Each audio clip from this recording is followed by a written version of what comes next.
all get together. It's time. It's good. We're live. Let's jump on board. If you are watching on Warchant TV, I might suggest you like and subscribe. Helps others find the show, helps us grow, helps everything about what we do on a daily basis here on the Jeff Cameron Show. So hopefully you'll do just that. And again, like I said, if you want to reach out on Twitter, it's at J Cameron Show.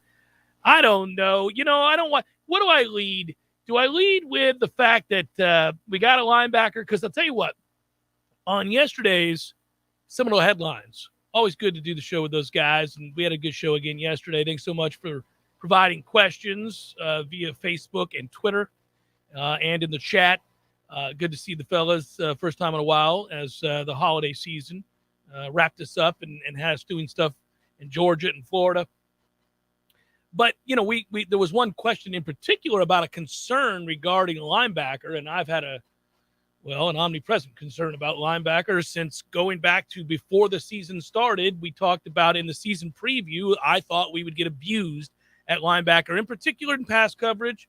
Oddly enough, if I'm being honest about the linebackers, which I thought would be really the pits of the earth going into the season, Deloach played so well in the second half of the season that I left the year thinking that I'm oddly encouraged, at least by his play. But a single linebacker does not a segment make. And so I thought we were going to have to find a way, going to have to add lots of people. And let's make it happen. Because when you look through the commitment list, weren't a lot of linebackers. First of all, right? Weren't a ton of linebackers if you looked at the class of 2022. And what is reasonable? I mean, Omar Graham Jr. comes in, but again, that's a kid that's coming in, and you'd say, I don't know. I mean, when's he going to be able to play, and how quickly he going to get out there and really contribute? Other guys project maybe as athletes to play the position, but we just did not have a stocked up group that I felt real good about. And so when I didn't see what appeared to be an emphasis on linebacker in the transfer portal, knowing that we've got the first secure defensive end, defensive tackle, all that stuff. Yes, always offensive line, which, hey, goodness gracious, thank God we did it. And, of course, as we talked about at length, wide receiver being a real pressing need. I wondered, well, what are we going to be able to bring in at linebacker? So it was that yesterday, and it served as the very good news on a day in which, or on a night in which, I guess, Florida State just took an ungodly ass kick, and more on that. More on that in a moment. But there he is. When the UCF product, if you will, Tatum Bethune had announced that he would be leaving. I thought, okay, let's make a push, because you're talking about a guy at a Miami Central High, which is just a factory of talent, who was uber productive in the college game. So right off the bat, when you've got a guy who's played the position with over 100 tackles, he's productive. That he has instincts for the position to be that productive. And given what we've been at that position, I would think that this is an immediate shot in an arm for the segment group that needs it desperately. I mean, your honorable mention, all AAC. I get it's AAC, but still, UCF's been a good program, and he was a productive player. This is a guy that through 11 starts averaged, doing the math, of somewhere in the neighborhood of 10 tackles, 11 tackles a game. That's okay. That's diagnosis. That's triggering. That's the ability to tackle. You like his size. You know what? I'm excited. I'm ready to go. So, good job, guys. Let's keep it rolling. This has been a really good transfer portal season so far. Yeah, as best you can do today. I get it. You're playing injured. Hang in there. But, this should be yet another sound addition and big plus for Florida State in the transfer portal. That's good news. Yeah, again, you pair him with Deloach, and you like what we might line up in with two linebacker sets, 4-2-5s, or whatever you want to call it. Mm-hmm. But you always felt like when it was Deloach on the field, and I'm talking about November now, when Deloach had a couple of really good games. Yeah. I thought the best game he played was against Boston College. Yeah, he was unbelievable. He was all over the place, and he needed to be based upon what BC was running at us. But you felt like, if you get caught out there and maybe there's some quick game and Lundy is pinned out there in third. Dead in the water, right, baby. Right, exactly. Very specific skill And set then for him. if Gaynor was out there on the early downs, you think, I'm not so sure. I might rather have Lundy out there. Maybe now you've got two guys that you like to play most any down. And that way you can have sub packages built around them. Now they have to stay healthy. But the other part of the good news is with Bethune, 2 years. Yeah, you have him for 2 years. This is not a grad transfer situation. Thanks to the COVID rule, you can have him for up to 2 seasons, which helps. It's not the same thing as a grad transfer. And that's the thing where when we look at the transfer portal, not all transfers are alike. Sometimes they're here for 1 year, but in this day and age of college football, you might get a player who's available for up to 3 or 4 years. Beautiful thing. It is. Well, especially, like, for example, if you were Georgia and you were going to bring in a quarterback that had proven himself at Oklahoma with a lot of time to Isn't spare. that spooky, given what we were talking about on Monday? We called it. Somebody pointed it out on Twitter, I believe it was. Somebody mentioned me, and I clicked on it to read what they had to say, and it said that you guys just – oh, no, it was Instagram. Somebody found it, and they were like, you guys just called this before it happened. Yes, because it seems very reasonable. We're not Nostradamus. You didn't have to be a Mensa to figure out these kinds of things are going to happen. Your current roster, whomever you are, is being recruited by other people, and they don't care.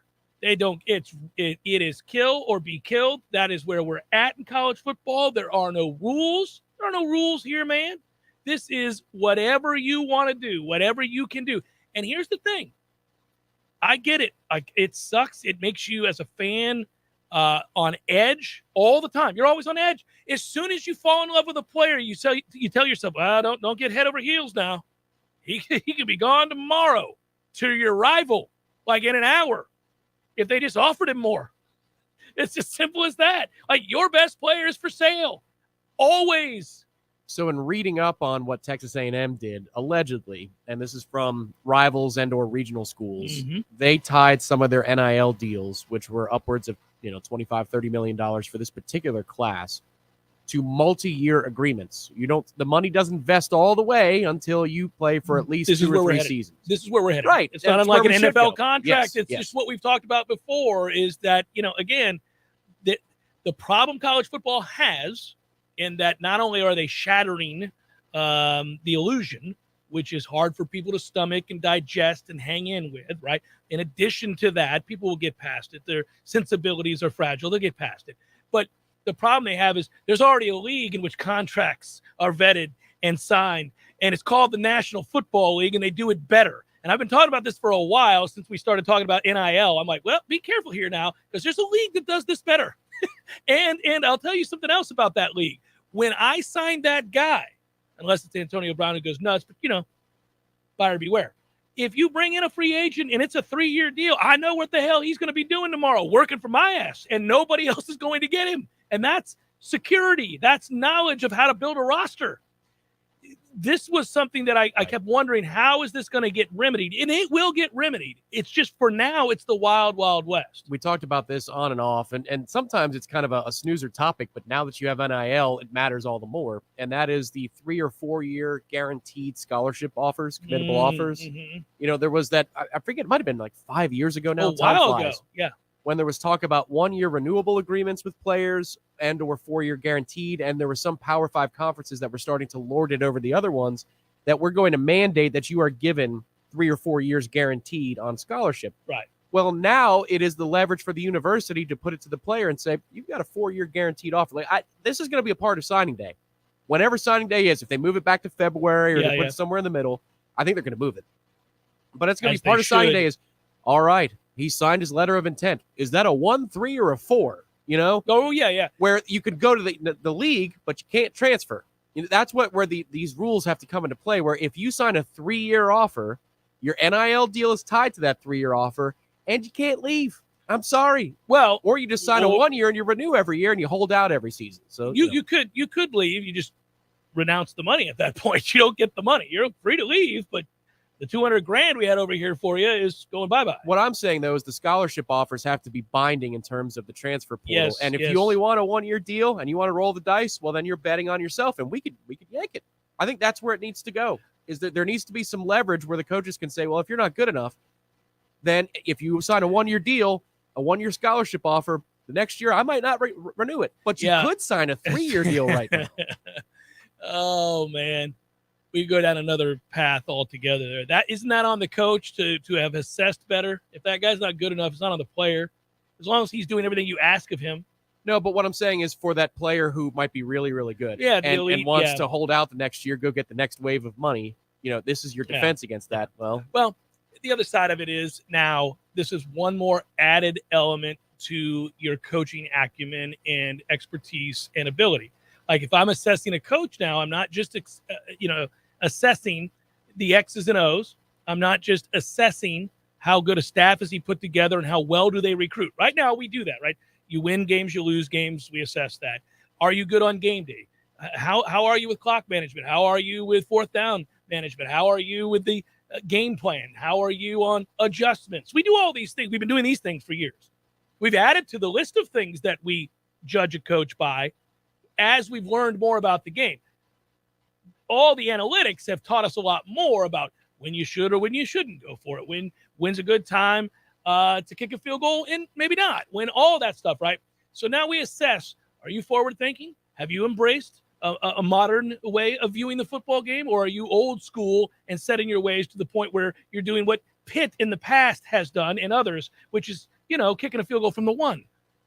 That's part of it, but when it comes to retaining your players on your roster, which is another chapter that you're going to add. That's what I'm adding. Yeah, but is this Joe Torre or Ron Gardenhire in terms of the infrastructure behind the scenes? Because how could you blame a coach at a university that cannot match what Alabama wants to do if that player is an all-ACC first teamer as a freshman and they want to go to the portal? Yeah, that's a toughie. Part of how you get paid and why you'll get paid $5 and $6 and $7 million a year is your ability to figure out a way to put together these kinds of deals. Now, you're right. There will be limitations. Certainly, Oregon State can't offer what Michigan can offer. We know this in all likelihood. But for your better upper-end players, you better find a way. I mean, or you're just not going to be able to compete, and this is what everybody's afraid of to begin with, is that, all right, well, what if we just simply cannot? Well, then you won't get the best of the best of the best on paper coming out of high school. You just won't. You might get 1 or 2.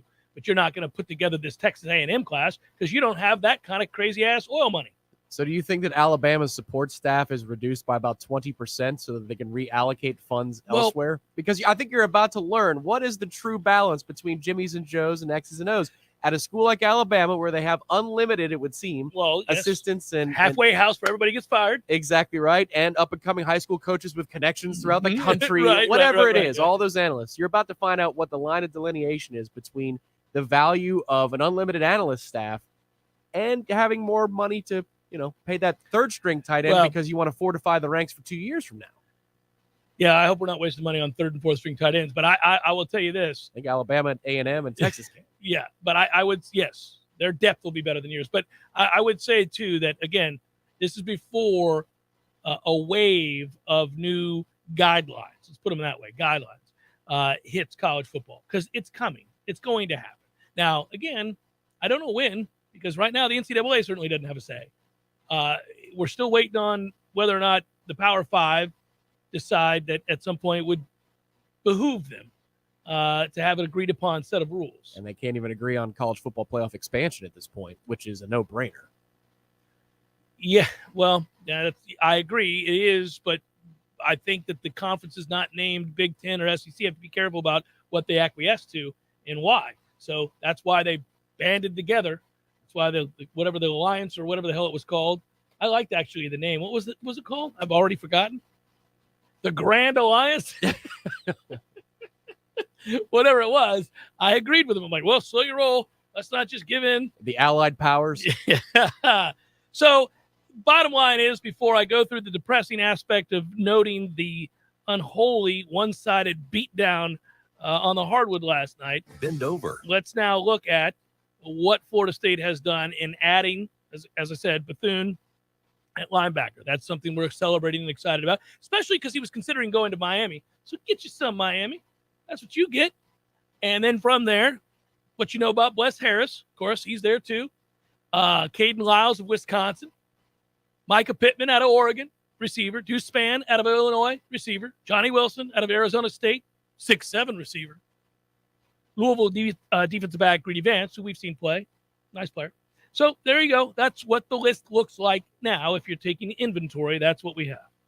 And I tell you, today's a good day, Tom. PS5's coming in. Is it really? Oh, how'd you find it? Hey. Games for Less. My boy, George, came through for me as always. So I just want to celebrate the moment together before we go to break. So is the hoop up outside? Oh, the hoop's been up.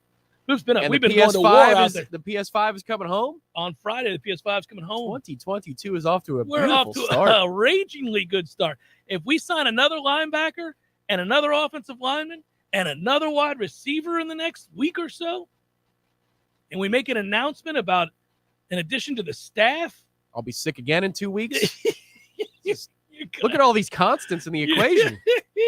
I hate that your being ill coincides and balances out all the great things that are happening in my life, Tom. But I must say, if you can withstand another couple weeks worth of disappointing mornings where you wake up feeling under the weather, and I keep being gifted all the great things that aid Florida State football in some cases, and then also my household, then there you go. Like, I would do that for you later. Let's say this summer. Oh, sure. Yeah. This summer. I'm sure you will. After I get back from skiing in March, then everything goes. I'll wait be for the sick receipts. yeah. Yeah. I'll put that on retainer. It's the Jeff Cameron Show, 93.3 Real Talk Radio, Warchant TV.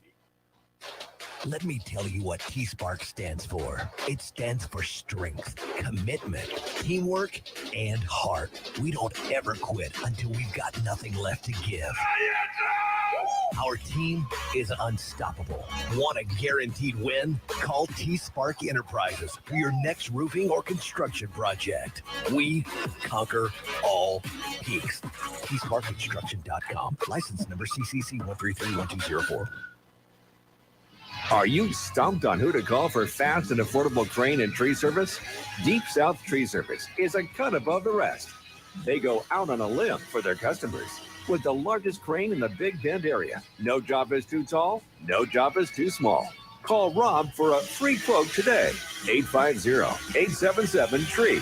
That's 877-8733.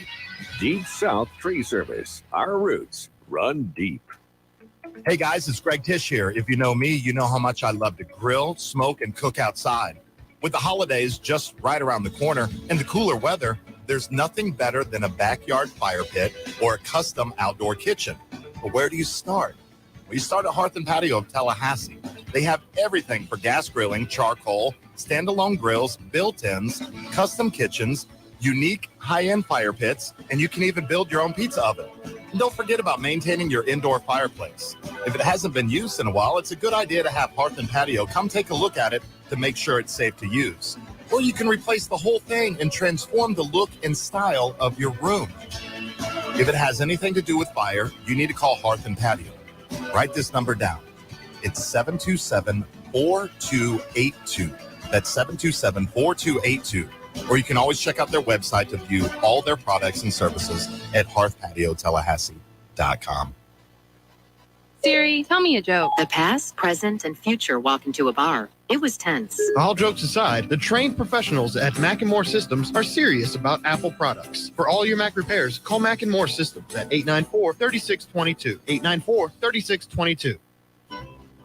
This is an insurance market alert from Barbara at Faircloth Insurance in Tallahassee. A few months ago, I asked you to contact your legislators to help stop the skyrocketing property insurance rates in Florida. Other states average 2 lawsuits per day on property insurance claims. Florida has 384 per day. The property owners of Florida are being taken advantage of, but it is not by the insurance companies. The companies are paying out 10 times the cost of a claim or more that would have been paid anyway. People are canvassing neighborhoods, knocking on doors, suggesting that the property owner may have some damage. The property owner innocently signs something that turns all control of any claim settlement to an attorney that becomes the person designated to get the claim check and who controls the disbursement of the claim payment. If we want these rates to go down, we must reach out to our legislators and let them know how unaffordable home insurance has become and that we want them to support reform that will fix the issues. This has been an insurance market alert from Barbara at Faircloth Insurance in Tallahassee.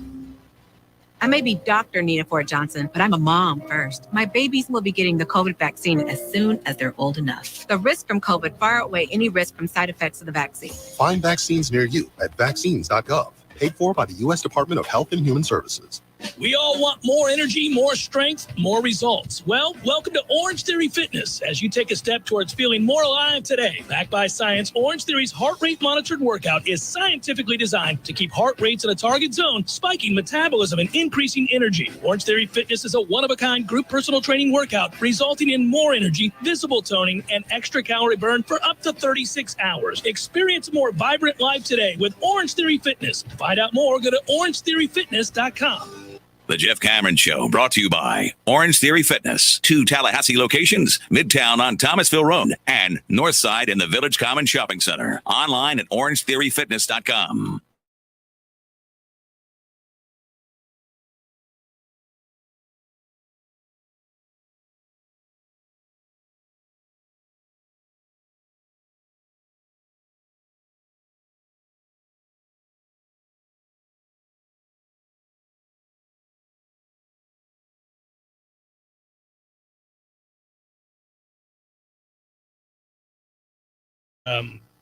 That is just a thorough ass beating.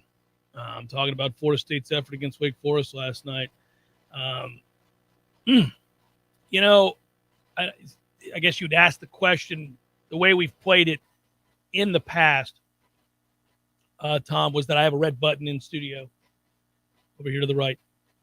And this time it's a bell. Just so you know. What? Yeah, I got a bell. I didn't know that was there. That is that has taken the place of the red button. Here come the ghosts of Marley. Yeah.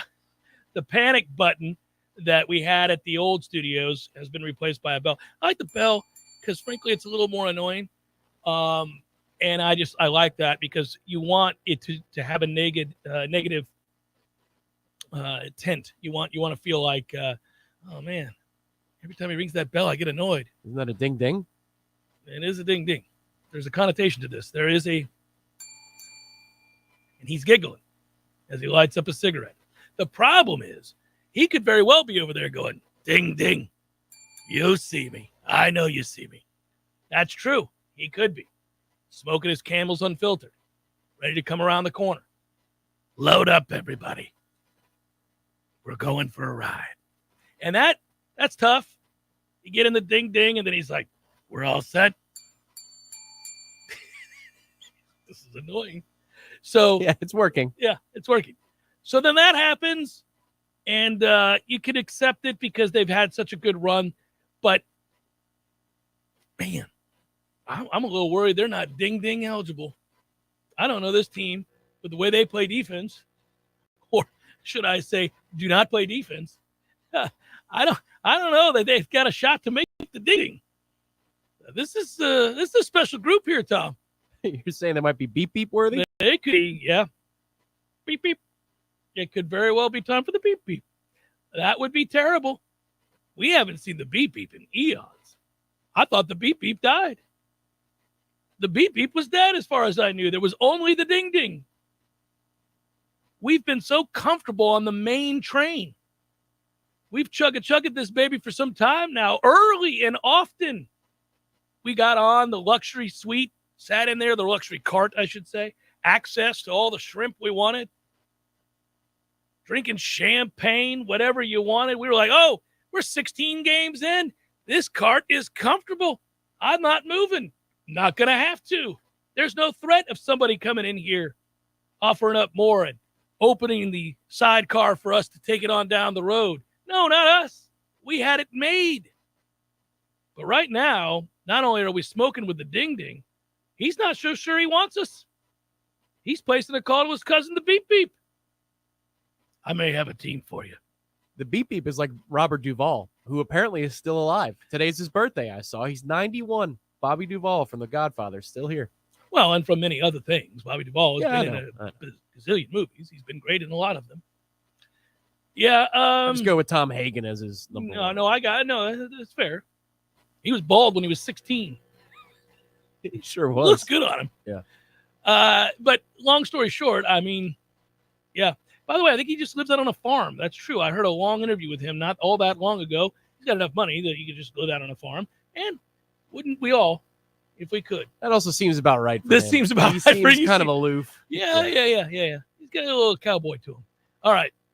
So here's the deal. Look, that Wake team was 1-2 in ACC play.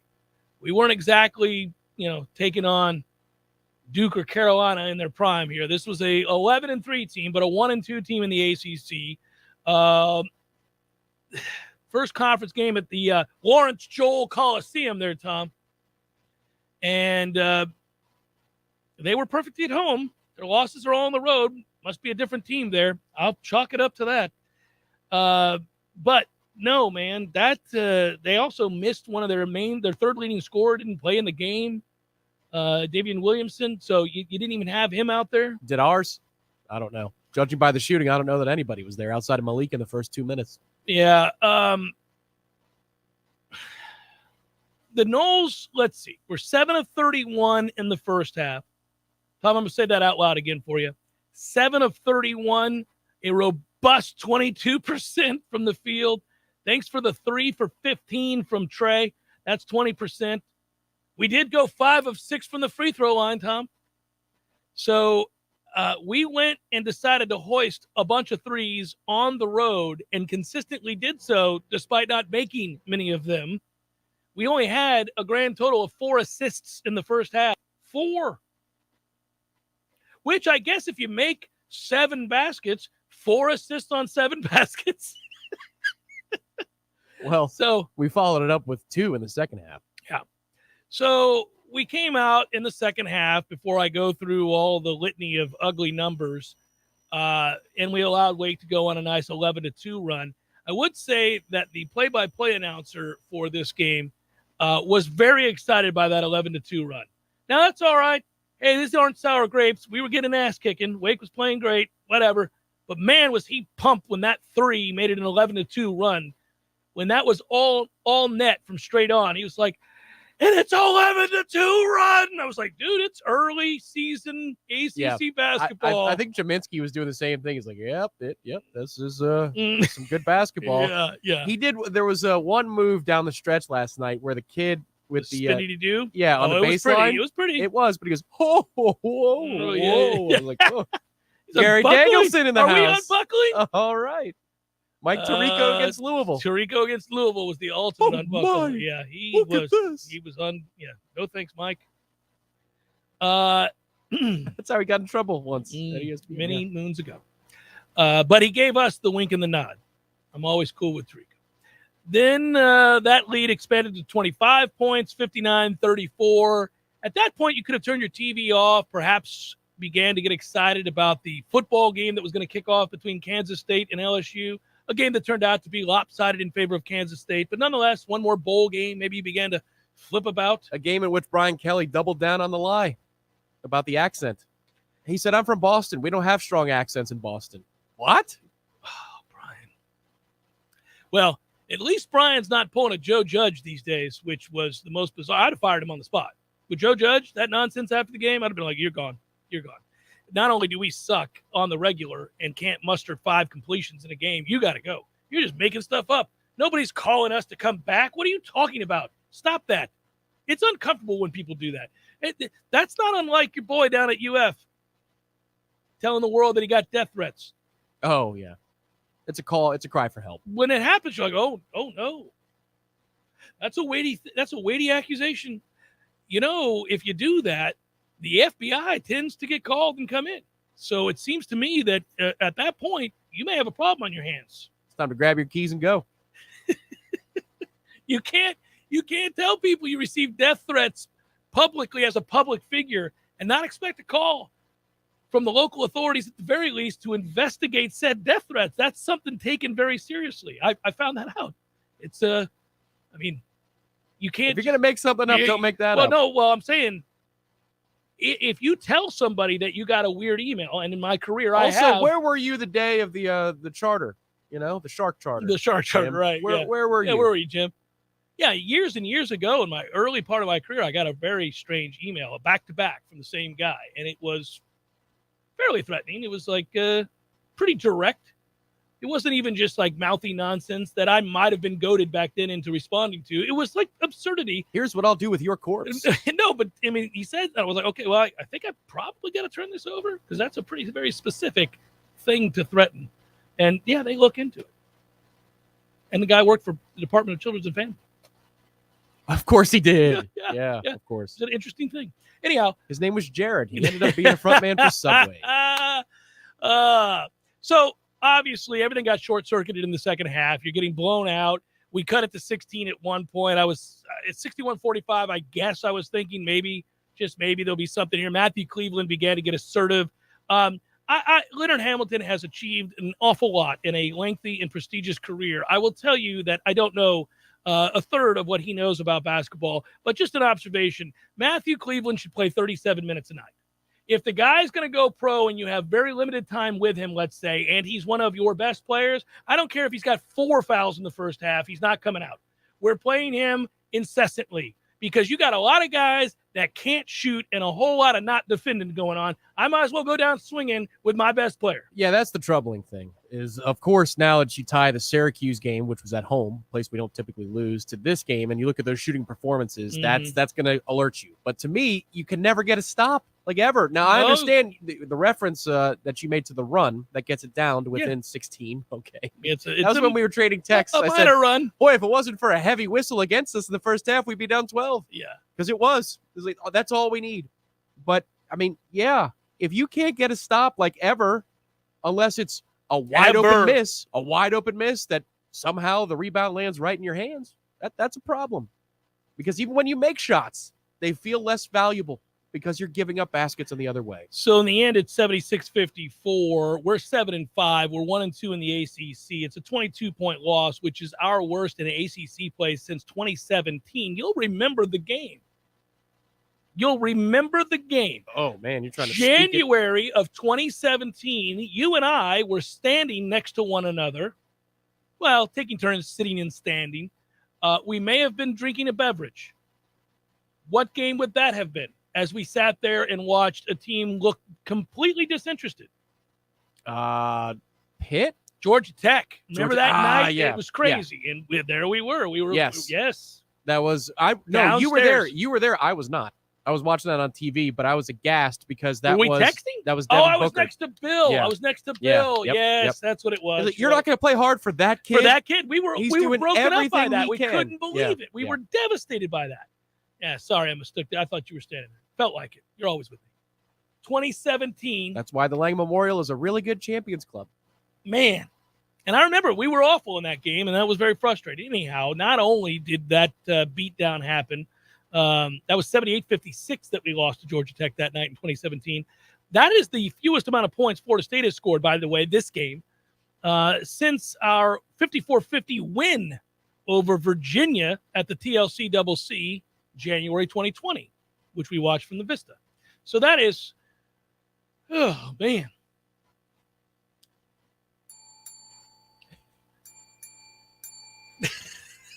That's what that is, Tom. You know what's interesting is just in life away from radio, some things were coming up about that weekend of like March 17th through whatever, the first weekend of the tournament. And I was thinking, well, you can't do anything about that. That's the NCAA tournament. And my reply to the friend was, well, maybe. We'll see. It's now in a yellow alert. I still believe that this team can be a lot better than it is right now. Like a lot better. And if you look at that ACC schedule and the other teams in the ACC, I get it. We just got blown out by Wake. I get it. But there are some gettable games. It's just that every time we're close, we have to win those games. Every time it's close, within 2 or 3 scores, you've got to win every single one of those contests to give yourself a chance now. I'm trying. It's Jeff Cameron Show, 93.3 Real Talk Radio, Warchant TV. Your local news now. Tuesday, Tallahassee Memorial Healthcare reported 35 COVID-19 patients, up from 32 on Monday. Capital Regional Medical Center reported 28 cases, while South Georgia Medical Center reported 33 as the Omicron surge continues across our area. But some are asking, what do those hospitalization figures really mean? Are all of those in the hospital with COVID-19 there because of severe symptoms? It's a growing debate among some in the community. Dr. Dean Watson, the Vice President and Chief Integration Officer at TMH, says it's a near 50-50 split when it comes to patients in the hospital. Half are there because of of severe COVID symptoms, and the other half are what he calls incidental COVID patients or patients who are in the hospital for another reason and get the virus. But Dr. Watson made clear the overall hospitalization number is still important. Each positive case, no matter the kind, requires isolation measures that take more staffing and resources. This is Rachel N.A. with your Real Talk 93.3 Local News Update, brought to you by Macklemore Systems, Tallahassee's go-to Mac store. Check them out online at macklemoresystems.com. This is meteorologist Paul Trombley with your Real Talk 93.3 weather update. Sunshine mixed with clouds at times this afternoon with daytime highs approaching 65. Northwesterly winds 5 to 10 miles per hour. Lows around 46. Tonight, mainly clear skies. Chance for scattered showers tomorrow. 68, partly cloudy. High of 59 Friday, under sunny skies. 69 Saturday. This report is brought to you by the Lawn Johns. For all your landscaping and lawn care needs, visit thelawnjohns.com. Right now, 65. Let's take a minute to imagine all the things you can accomplish with help from Southeast Portable Buildings. Are you a hoarder? Hoard some more. Get a storage shed. Mother-in-law moving in with you? Put her in a shed out back. I'm kidding. Still working on that engine that you're going to finish from last summer? Move it out to a new workspace with Southeast Portable Buildings. From she sheds and man caves to repair shops and trophy rooms, the possibilities are only limited to your imagination. Visit Southeast Portable Buildings today. If you weren't the owner of Gordo's and all those wonderful restaurants, Eddie, what would you be doing? You know, I think I'd want to be I don't know what I'd want to be, a boat captain or a cowboy. You know how to use a lasso? No. You'd have to do that if you were a cowboy. Yeah, but I've never even been on a horse. It's not my place to be on a horse. I agree. And the horse thanks you. Gordo's, bringing the flavor and flair of Cuban food to Tallahassee since 1996. Here's what you missed on the Greg Tish Show. Charlie Crist, he's running for governor. To mention the governor, I'm tired of it. I'm sick of it. And we see it in presidential. We see it all the time. It's the new norm. We even saw it in local. That it should be. It's like, hey, I'm running for this local seat. Do you understand? I heard a statistic that like half of our population reads at like an 8th grade level. And what is the other 2/3 rate at? That means almost half does not. You're right. The Greg Tish Show, Monday through Friday, 6 to 9 a.m., only on Real Talk 93.3. The Jeff Cameron Show is a production of the Warchant.com Multimedia Network. Check out Warchant.com today for the latest news inside Florida State athletics. That's Warchant.com. Now, back to Jeff on Real Talk 93.3.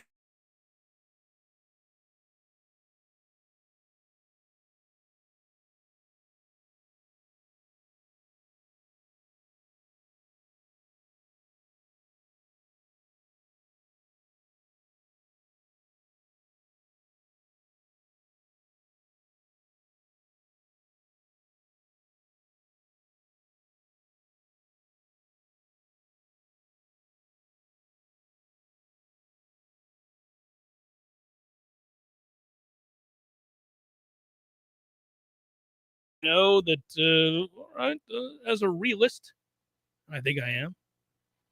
Pragmatic, as I fancy myself at times. They got a ways to go. I won't completely count them out of an NCAA tournament bid. Seems unlikely, though. I think that's fair to assess at this point. And you know what happens when you lose NBA players in the first round of the draft multiple years in a row? Yes, you get hurt by that. Hard to sustain anything when those guys are riding out. Hey, more power to you if you can bring those guys in. So we became that program, a destination program, because of the staff, and I'm not overlooking that. It's just also unwise to overlook the significance of players of that caliber not sustaining a time here, developing with the others. And some did, but as we know, obviously Patrick Williams was a superstar player. Imagine if he played for 2 years. Even just Boris Lee. I mean, like going through the list of guys that they've lost in succession, you see how it is that you're left with a lot of young, inexperienced players, some of them very talented. Even if you think about how good Matthew Cleveland is, again, and Cameron Fletcher, all those guys that you're excited about their upside, but yeah, you're in the season right now, and that inexperience is showing. Yeah, Fletcher's going to be a good player. I still hold. He'll be a difference maker maybe next year, maybe the end of this year, because you can't teach some of the stuff he does. But when you were talking about some of the guys, this is Balsa is the MVP of this team this year. Oh, Balsa would be it changes everything about what we are. Everything about what we are. It opens things up. I mean, look, I think, would you not, I'm curious, just your opinion. You and I love Florida State basketball, and we've invested in it, and we've talked about it for years and years and years, and we've been able to celebrate the back-to-back-to-back Sweet 16s and all that stuff, and Elite Eight and all the good stuff, right? But would you not say the most disappointing aspect, and I think this would be in many ways offset if Balsa was here, what did I say, Boris before? Yeah. If Balsa were here, I think everything opens up for some of the guys to have a lesser role than they're trying to take on right now. And chief amongst them would be Anthony Polite, who is useless to this team right now. And it is hard to watch that guy, who at times was a catalyst for us in deep runs into the NCAA tournament. Both ends of the court. And huge impacts in games of great significance in which we finished first, second, third in the ACC. Of course, it's huge. But to watch this guy, last night's another good example. Without being an ass and not acknowledging all those previous performances, it does feel an awful lot like watching him right now, where I say, well, thanks for the 1 for 8, my man. Thanks for the 1 for 8, which is what he was yesterday. Thanks for the 1 for 6 from 3. Yeah, it looks like appreciate the 3 points. His first year on campus is what it's it looks unreal. Like. Yeah, and if you look at, okay, Malik is 2 for 8 from the field, right? Mm-hmm. He hit those 2 baskets right out the gate. Polite hit a 3, where was it, mid part of the first half? It's his only basket of the game. You remember it well because there was no others to confuse. Yeah, okay, I get that. But then you combine the rest of the day, they're 0 for the next 15. Gone. And these nothing. are guys that have to be on the court between 25 and 30 minutes. Just got done saying that. How I love how the minutes were closer to 30 for these key players on the roster. And they got the minutes last night. They didn't do anything with it on either side. And the other problem is, when we get in foul trouble with a thin team, we don't roll the dice ever. You're going to get burned more when you don't have depth and you rack up 2 fouls with this type of stubbornness when it comes to putting players on the bench with 2. Well, and Worley is a mess right now and not of great help to you. Not that it would have made a difference last night, but it might in another game. And that's where that's been a laudable criticism across the fan base. There are a lot of them that are unfair. That one I think is fair. Why are we living? Why are we living for the final 10 minutes of the game? The critical 10 minutes of the game could be the ones right in front of you. So if you want to make, if I'm going to levy a criticism, the number one criticism I'm going to have, while I'm awfully mindful of what they've accomplished, what they've been able to produce at a place like Florida State over the last several years. Okay, listen, I get it. I haven't lost my place in this thing. And the limitations of this team, fully realizing how limited this group is. Well, yes, in particular on defense, because teams find it awfully easy to score against us. So that's problematic. But I would argue, and I would jump up and down in doing so, and maybe we'll see this change, and it's not some sort of keen insight by me. I think anybody who watches and is invested like we are and cares like we do about this team would probably say something similar, and that is, F this 10-man rotation, baby. You've got not enough guys who can play. Get rid of that. We are not that team. We've been that team. We've had the luxury of being that team, but and again, I it's pointed, but there's some guys who are really not useful to you when they're on the floor. And now you know one of them that I've mentioned several times. I'm gonna leave him alone. Actually hit 2 threes last night, shockingly, when it didn't matter, but he did. Useless to you. Another guy has been here seemingly forever and is useless to you, especially on offense. Continues to play an awful lot of minutes. Very troubling. And it's, and then I would say of the newcomers, like who I have to believe you want to work in, but at the same time right now is just Worley does nothing for you offensively. I would seriously shrink the rotation. Well, Worley has to be an answer because of replacing one of the players that you are insinuating. So but the problem is when you get on a fast break like last night and you chuck some reverse lay-in over the backboard, like, it's hard, man. That's some stuff I do. Yeah, why? It's really it's a tough year. It's gonna be a tough year. And Naheem McLeod isn't helping you at all because he comes off the injury and he's effective when he's out there, but he hasn't played a lot of minutes because of that injury. So it's like 10 minutes. So, John Butler will be a good player in 2 years. Yeah. You got a lot of guys that project decently. That was the thing. And we talked about this preseason. We had an influx since Beasley got here. And I know Bacon came back for a second year, but we've had an influx of that sector of the roster that is blue chipper, and they're going to be gone in a year. But then there's this other sector of the roster that was lined with players like Trent Forrest and Terrence Mann, who rose through the ranks. Even Fee to a degree, but by the time he emerged, he was immediately gone. But you have these culture guys that have been in the system for a long, long time. Like, do you think it's any coincidence that Malik Osborne asked for one of the Vipers to come back this year? Right.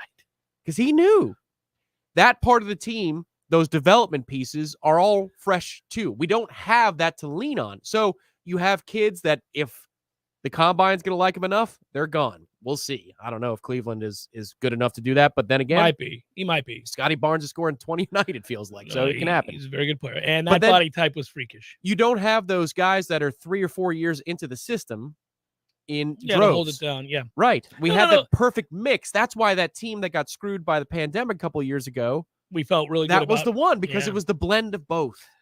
Well, at the end of the day, I'm curious if we'll see some sort of combination. I've just pulled up minutes and numbers, and then, of course, we've watched the games. But if you put Caleb Mills at the point, Anthony Polite as a shooting guard, just put him out there and let him catch and shoot in rhythm, okay? Then you have There's a no dribbling rule. He's got to come off for a possession if he dribbles. Well, that's how I feel about Wyatt Wilkes. But Cameron Fletcher at small forward, Malik Osborne, obviously power forward, and Naheem McLeod at center.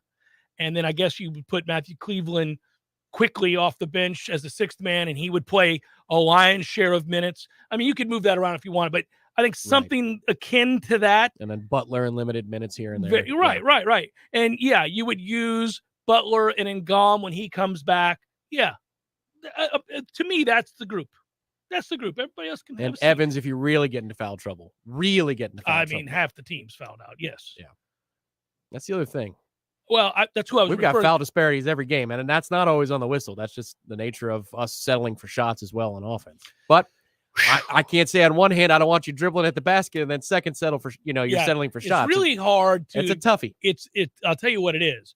Where we're at is this is what happens where you get comfortable. And I don't mean them. I don't mean the coaches and the players. I mean us as fans, where we have, I don't want to say take it for granted, but we've become accustomed. It's like these very famous high-profile divorces. People become accustomed to a certain way of life, and now what am I to do? On $50,000 a month, you're going to have to do better.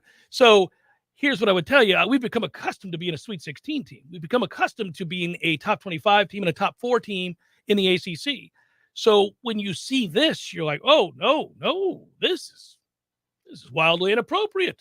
This is not who we are. That's how consistently good they've been for 5 years. All of a sudden, we're kind of like, well, this looks an awful lot like the olden days where football season ended and we went, what do we have to look forward to? We figured it out. My health is tied to this basketball program. So we need to get healthier Get and better, soon. buddy. I've reaped the benefits of the balance already. I don't need any more things. Let's go. Jeff Cameron Show, 93.3 Real Talk Radio, Warchant TV.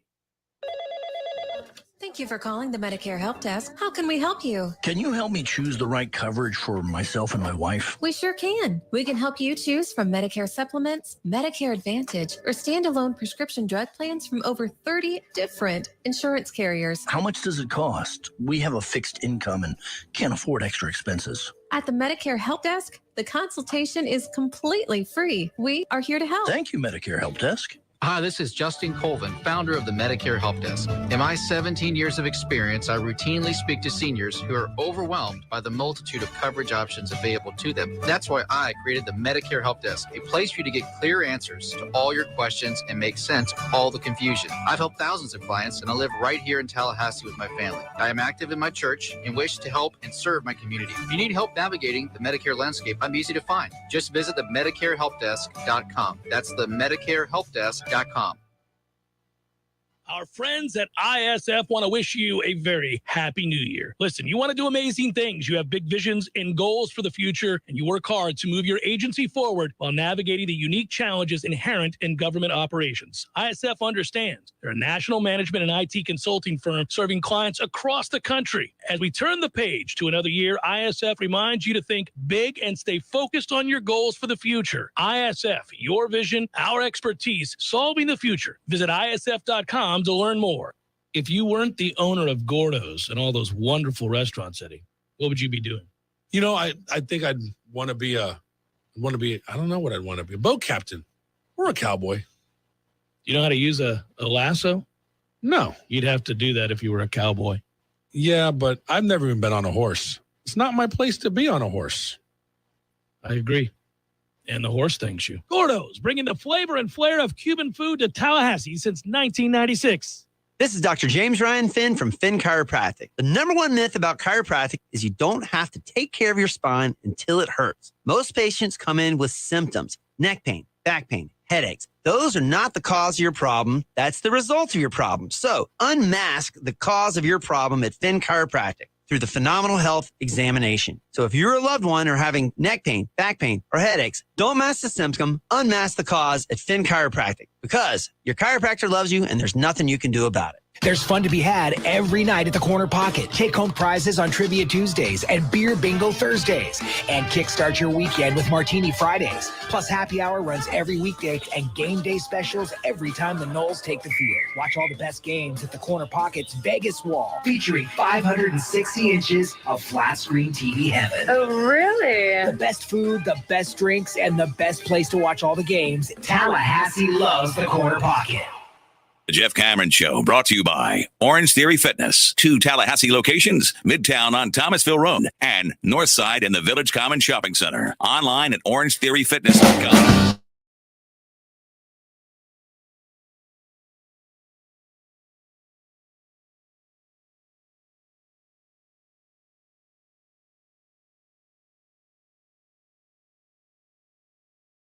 To remind you that if you're thinking about solar panels, don't forget to think about the condition of your roof before you sign a solar panel contract. Make sure you call T-Spark Enterprises to come out and inspect your roof. The last thing you want to do is have to pay an additional $10,000 plus remove your newly installed panels to have a new roof put on. There's a benefit to replacing your roof at the same time you have those solar panels installed.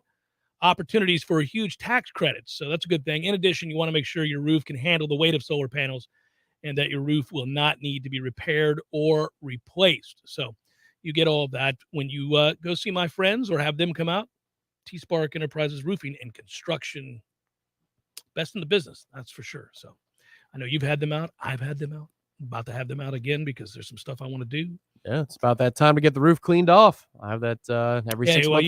You've got a damn steeple. You've got no chance to get up there yourself. No. I would have to start singing the Price is Right song. Yodelay, yodelay, and then just hope. Price is Right is still great. Went home for the holidays briefly to see my grandmother and my mom and my stepdad. And anyhow, long story short, went by grandma's house in the morning. It was a weekday, and she said, "Oh, I'm just sitting here watching The Price is Right. Never miss it." And I said, "I wouldn't either if I was retired." Still great. Not like in the olden days with Bob Barker. That's 2 references to the olden days. Yeah, and Bob Barker's Beauties. Yeah. That was interesting. Those were good times. But nonetheless, that one was always that, and what Plinko was. Plinko, there's nothing like it. Yeah. I still like watching Plinko. Oh, I do too. I feel like, at a party. Could you imagine if you brought out the Plinko board? Oh, buddy. And we got 10 of our favorite gambling friends together for a night of Plinko? And the drinks are flowing, and we've got money on the table, and it's a Plinko free-for-all? That's a good party.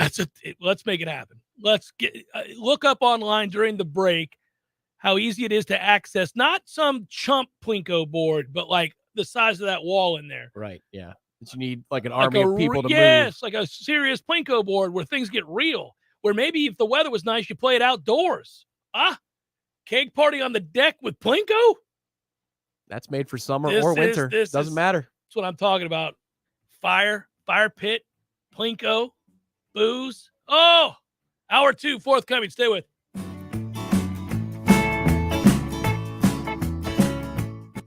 Coming up next, more of the Jeff Cameron Show. Live and local on Real Talk 93.3. WVFT, Greta, Tallahassee. Breaking news this hour from townhall.com. I'm John Scott. It's the deadliest single fire in Philadelphia in at least a century. 13 people are dead, including 7 children. 2 people sent to the hospital. The cause is still being investigated. One fire official says there were 4 smoke detectors in the building. None appear to be working. Chicago public school buildings are open today, but classes canceled. That's after the teachers union voted to switch to remote learning due to a surge in COVID cases. The move comes amid an escalating battle over safety protocols in schools around the country. The Chicago Teachers Union says the district's safety protocols are lacking. Chicago Schools CEO Pedro Martinez says his schools are safe. There is no evidence that our schools have ever been unsafe. He says they won't switch back to online instruction because it was devastating for children's learning and mental health. Officials deemed the union action a work stoppage and said those who do not report to schools would not be paid. I'm Julie Walker. Also at townhall.com, this week's East Coast snowstorm made it tough to travel by car and by train. The winter traveling nightmare that stalled drivers for over 24 hours on Interstate 95 in Virginia Monday and Tuesday also wreaked havoc with train travel. Amtrak's Crescent, which left New Orleans Sunday on its way to New York, got stuck north of Lynchburg, Virginia Monday morning and returned to Lynchburg before heading north again late Tuesday afternoon. Officials said downed trees had blocked the tracks. But in a phone interview early Tuesday, passenger Sean Thornton said toilets on the train were overflowing and passengers were furious. Amtrak also reported its New York-bound Silver Star train, which left Miami, was stopped at Richmond Tuesday morning, and service was canceled on the Piedmont train in North Carolina and the northbound Auto train, which operates from Sanford, Florida to Lorton, Virginia. I'm Mike Gracia. More on these stories at townhall.com. Are you more than $10,000 in debt? Feel like you're on a never-ending treadmill, staying in one place and never getting ahead with those minimum payments? You feel like there is no way out? Don't let the credit card companies bully you anymore. There are programs in place to help you get free of your debt, and you don't have to pay the entire amount you owe. The program at Total Financial Freedom can help you get debt-free in months instead of decades. Get off the debt treadmill and stop the harassment. Get free of credit card debt, signature loans, department store cards, internet loans, and medical bills. Call now at 800-670-5450 for free information. For about 10 years, Total Financial Freedom has helped thousands. They're A+ rated by the Better Business Bureau, too. Get off the endless cycle without having to declare bankruptcy. You'll have the right to settle your debt for a mere fraction of what you owe. Call Total Financial now at 800-670-5450. That's 800-670-5450. Your home is where your memories live, where you laugh and where you love. We understand the importance of the valuables under your roof, tangible and intangible alike. So no matter what's around the corner, we'll be there, offering you and your family the support that's made Florida Farm Bureau Insurance a trusted name for over 75 years. You deserve more. You deserve a promise. I'm Andy Cohen with Florida Farm Bureau Insurance. Please call me at 850-671-FARM. That's 671-FARM. We all want more energy, more strength, more results. Well, welcome to Orange Theory Fitness as you take a step towards feeling more alive today. Backed by science, Orange Theory's heart rate monitored workout is scientifically designed to keep heart rates in a target zone, spiking metabolism and increasing energy. Orange Theory Fitness is a one-of-a-kind group personal training workout resulting in more energy, visible toning, and extra calorie burn for up to 36 hours. Experience a more vibrant life today with Orange Theory Fitness. To find out more, go to orangetheoryfitness.com.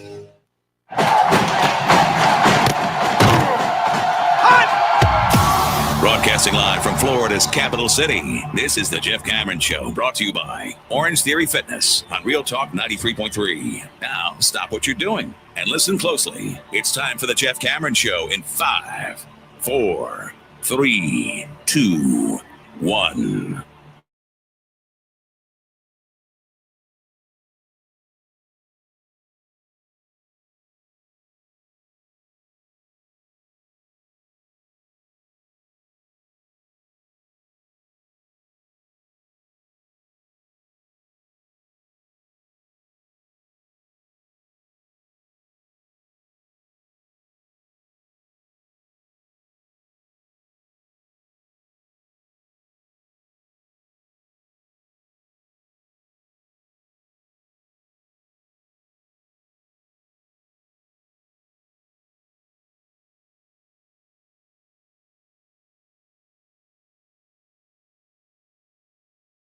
UCF linebacker, now Florida State linebacker, Tatum Bethune.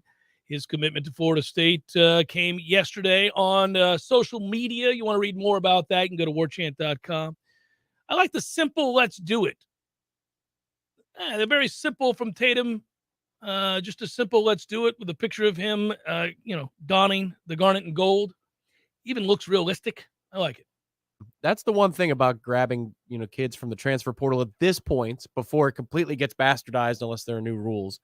But these kids are a lot less dramatic because these are now straight business decisions, not decisions of whimsical high school kids who are, right. Doing whatever they want. These are people who have been through systems. They've seen it. They know it. There's a desperation to what they're doing when you're in the transfer portal. It's either a big strike or it's time to get paid, and that's what a lot of these kids are making these moves for. And that's why I like when I see a lot of the messages that are coming from Pittman or Tatum Bethune or some of the other commitments. They're all ready to go. Caden Lyles was a business decision the whole way. So was Dylan Gibbons. And it's just, let's get to work.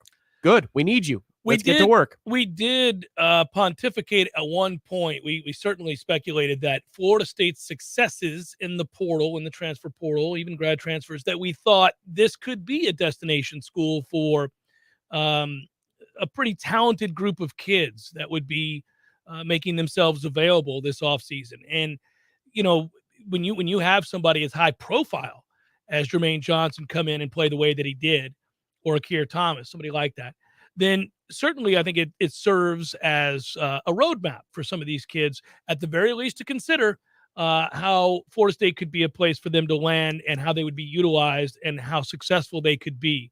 Now, you have to sell them on a lot of other stuff too, but first and foremost, if I'm a kid who's transferring in from a program in which I already start or certainly have a prominent role, I got to know that there is immediate playing time available, so long as I don't just completely fall apart in camp. And then B, I got to believe that they're going to coach me up, develop me, and put me in a position to improve my stock as I move forward. And we've had enough guys do that in the transfer portal so far as to think that despite the record not being where we want it to be, this could be a place where they could be sold. They could buy in. I always believe that if you get a guy on campus who's considering Florida State, that Norvell and his staff do a very good job of showing them and projecting for them not only where they stand in terms of playing time, but most importantly, the brutal honesty by which they are recruited. Yeah, we need you. Yes, there's a place for you here. We wouldn't be on the horn with you. We would not have reached out if that weren't the case. But understand, this is the modus operandi. And when you look at places in the NFL, it's true too, where it's required that there's a buy-in and a way of doing things. It allows you to weather the storm. It allows you to handle missteps. That's why I'm not as worried about the basketball program, which is a rebuilding year. It certainly looks to be anyhow, for kids deciding, I don't know, this isn't what I thought. Well, Leonard Hamilton's a certain kind of coach, and there's a certain amount of belief and buy-in you have to have from the get-go, from the jump, to even consider coming to Florida State, because he is not going to waver with his standards. There are going to be ways that we operate, ways we do things. There's a belief system, a methodology, and an expectation. That's true, for example, when I think of great organizations in the NFL, typically there's stability in the coaching ranks. There's a way the Baltimore Ravens operate, even in the midst of a poor season. They've had myriad injuries, obviously, in particular in the secondary and at quarterback. But Baltimore is a team that week in and week out, despite a 5-game losing streak, that you would expect is going to be competitive. And they have been. They've had a chance to beat the Rams. They should have won several of these games that they've lost narrowly because they went for 2 a couple times. All of that's there. That's because organizationally, nothing changes when things become unhinged. Nothing changes when you lose guys. Another good example would be Mike Vrabel. So look at the Tennessee Titans. It all could have gone off the track. They're the 1 seed. They've had more guys on injured reserve than anybody else in football, including a superstar by which they designed their entire offense around. And yet, here they go. Every week they play a certain way. Nothing changes. This is how we win games. This is what you are expected to do. Everything from special teams on down. Why do I bring all this up? Well, stability and continuity matter if you're consistent, only if you're consistent. If the messaging is the same from every coach, and it starts at the top with Norvell. This is a feather in his cap. He has weaknesses. All coaches do, even the ones that I've just mentioned. There's a certain way of doing things in Pittsburgh with Mike Tomlin, and that franchise has been wildly consistent for good reason. Now, they're not having a good season, and they're not going to make the playoffs because the Colts aren't going to go lose to Jacksonville. But anyhow, the point would be you kind of expect year in and year out, they're going to be good. They may have lost a lot, but there's a way they do things, and this is the standard, and it never changes. What I've liked early on, and especially as it pertains to transfer portal guys and the way we recruit them. Now, at some point, again, got to win some damn games. Gotcha. But Norvell is unwavering in what he believes is the way to build a program and what you have to buy into as a freshman coming out of high school or a fifth-year guy or a sixth-year guy in the era of COVID, whatever it might be, transferring in. Okay, that's not going to change. And Jermaine talked about that specifically. I talked to him about that before the season ever began, but he later on echoed that in many an interview. So did so many other players. Now, you're either going to like that or you're not.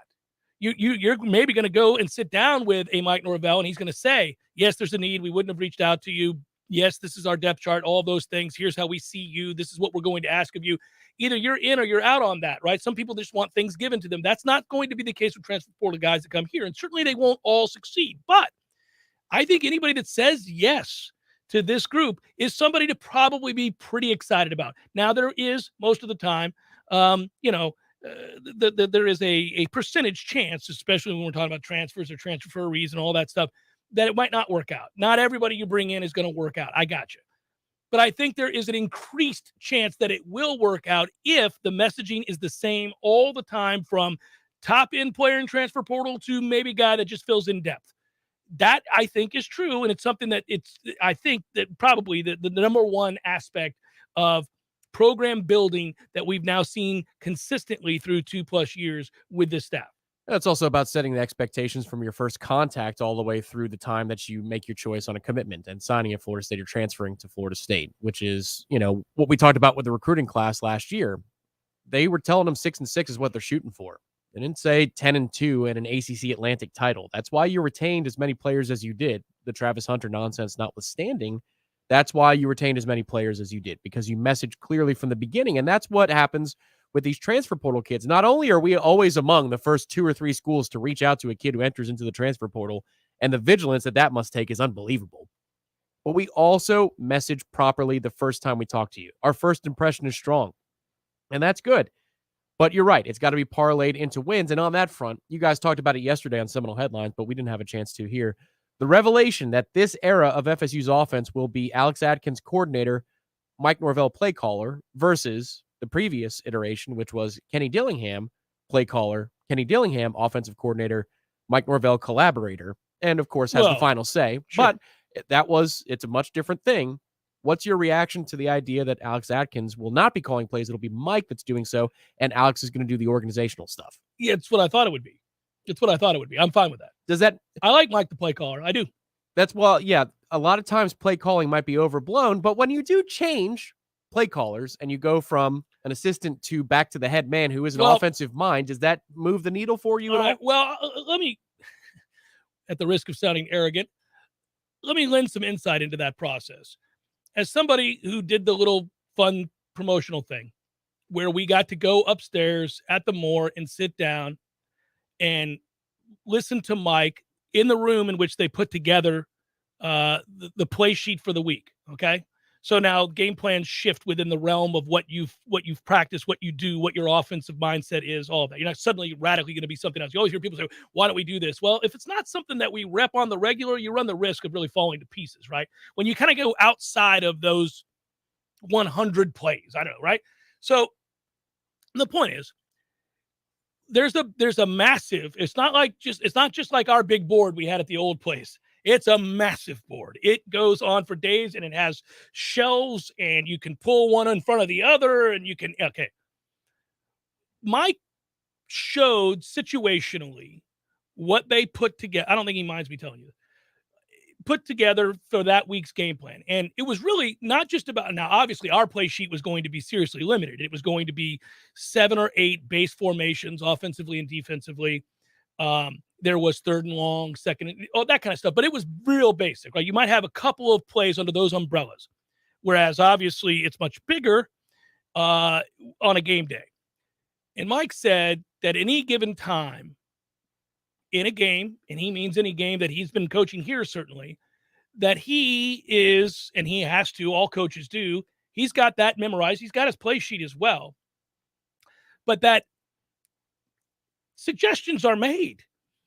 It's always going to be Mike Norvell's offense. Now, what you can call from that sheet is based solely around whatever it was you planned for that week. So if I've got 3rd and short, and I'm just going to use an example here, Mike knows that the OC, whoever it is, can only call plays of about a mix of maybe, say, 15 to 20. If he calls one that Mike doesn't like, it's changed immediately. And it always has been. There is no, like, I've got total autonomy. That ain't the deal. It's Mike's offense. And one of the reasons I'm sure that, maybe, Kenny wants to be the guy, right? Kenny wants to be a head coach, Dillingham. So you're of the mind that it's 3rd and 2. They're not going hurry up.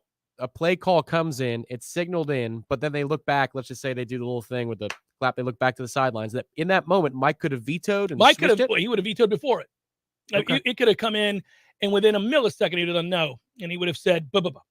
That's interesting. Now listen, because he's not the most active guy in the headset when we're on the field offensively. Correct, and my suspicion is that those corrections or frustrations from him to an OC would be addressed in a timeout, perhaps in the next series or between series. It would be, hey, man, enough with, let's get to harping on this aspect of the game plan, right? Whatever specific it is there.